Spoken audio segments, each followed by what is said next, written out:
Hi friends, I am Tirak and you're watching Tech Made Me Unique, and today we are going to super fantastic amazing Instagram filter like this. And if you are new to this channel, make sure to click on the subscribe button below. We just quickly move on to the video.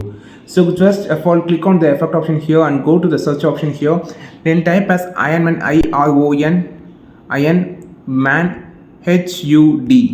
So you just type here and you can find the first filter I was talking about. This is a perfect that HUD filter, so which brings, you can come closer, you can see the arc reactor here on the top. There is some details, and here you can see the displaying here and HUD. If you turn like this, still the effect of here, and it's look super 3D and fantastic actually.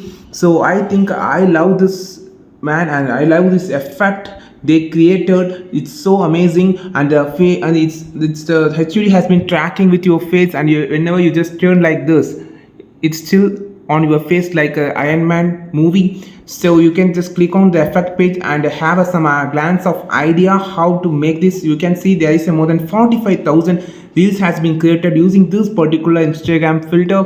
You just like this video, share this video with your friends, and don't forget to click on subscribe button below. If you want more content about Instagram filter, just follow this channel. We will meet on next video with this super valuable content. This is Tilak signing off from Tech May Be Unique.